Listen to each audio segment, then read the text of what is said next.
I'm going to do a real quick impromptu part 2 here because, like I said, I just got done working out before doing the video for the part 1 of the dead stop rack bench presses. Forgot 2 very important things that I should have added. So I was a little lightheaded, I guess, and a little tired, and forgot to add these 2 very important things in. One of which is really, really critical. One thing kind of technical and one thing kind of conceptual. I'll start with the conceptual, aspect first of this exercise, and that's a concept that I like to call predictable carryover. Okay, predictable carryover is basically any assistance movement that you do, whether it's kind of a heavy-duty one like this, that's a supplemental kind of alternative to the parent movement. So something like a dead stop rack bench press. There are going to be heavy barbell movements, rack pulls, deficit deads, pause box squats, anything that's real heavy and kind of looks like the parent exercise, a squat, a deadlift, a bench press, that sort of thing. Anything like that, or your lighter isolation type assistance movements, skull crusher type movements for the triceps, or glute ham raises or back raises, or anything that you might think of kind of a light duty assistance movement. One of the things that you want to try to establish at some point, and this is one of those things that really the trainee has to take some time to establish for his or herself, is does this movement have predictable carryover for the parent movement? In other words, if I get myself 20 to 25 pounds worth of progress on this exercise, does that matter for my regular bench press? Am I going to be able to get back on my regular bench press and have a gain on that as well from the gains that I made on this? And what you'll find over time is that, and it depends on the individual trainee, and it depends a lot on our leverages and where we're weak at and that sort of thing, is some exercises do and some don't. For me, I know that, like for deadlifts, good mornings have a pretty high predictable carryover for me in the past, where rack pulls really haven't. Especially working up to heavy singles on the rack pull and that sort of thing hasn't always had a lot of carryover for me. So, with this is one of these movements that has always, at least for me, and for most of the people that I've worked with that have used it for a good period of time, this is an exercise that has, pretty universally across the board, a lot of predictable carryover to the bench press. If you get good at moving a very, very heavy weight from a complete dead stop off of your chest with no stretch reflex, if you get really, really good at that and really, really strong at that, you're going to have some progress on the regular bench press.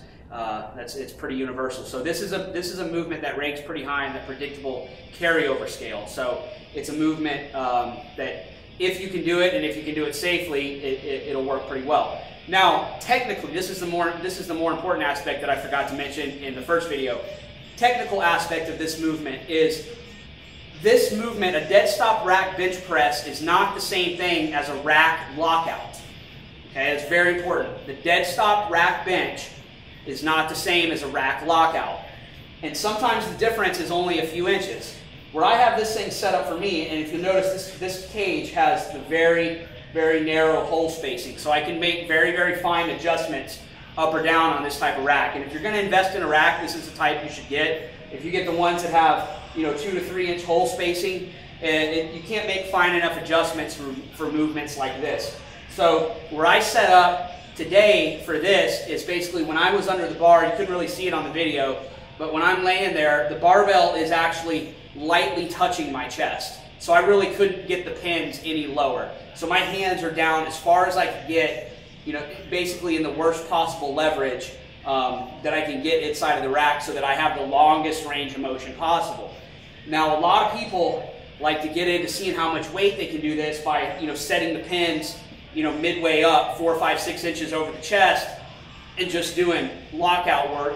Now, if I was to do that, I could probably, I'd probably be up to, 4 1/4, 4 1/2 for doing lockout work. But again, for me, as a raw bench presser, I don't use bench press shirts or anything like that. That does not have any carryover for me, because I very rarely, if ever, get stuck halfway up on a bench press. When I fail a heavy bench press, it's always at the bottom or maybe just a couple inches off the chest. So for me, this exercise is going to be trained from the bottom, from where I'm weak at. I'm not going to go, it does me no good, you know, other than maybe a little bit of central nervous system activity, kind of stimulation, overloading with that heavier weight. But by and large, as a regular part of my training, or probably your training, if you're a fan of mine at all, then you're likely a raw lifter. You know, for equipped lifting, doing more partial rack lockouts would be beneficial, because the shirt takes so much of it for you out of the bottom, where you've really got to develop a powerful lockout position. So that's one of those things, you know, when you examine your max effort exercises, your assistance movements, never ever base, if you're a raw lifter, never ever base your training off of what a geared lifter does, because the strength curve is totally different for the two different types. So I prefer, if you're going to do these, to get the bar down as low as you can. The only exception is actually sometimes you're a little bit weaker with the bar just a little bit off the chest. And I mean just like like an inch off of the chest. Actually, sometimes that can be harder, just as hard as having the bar down right on the chest. It's kind of weird, even though the range of motion is shorter, it places the bar right in a spot where it's very, very difficult to get tension. And so you really feel like the bottom position that you're pushing from is just not very strong. The only downside about that, and this is just for me, is that puts a little too much stress. I always feel that way too much in my front delts, kind of pec delt tie-in area. That position where I can't get good tension on my chest. I seem to carry then a lot of the weight. A lot of that starting weight gets borne kind of by the shoulders in the pec delt tie-in area. And I have had injuries there in the past, and so for me, it's really not worth it. But you might experiment with that, and you might actually find that you're stronger a little bit lower than you are even with the bar just a little bit off of the chest.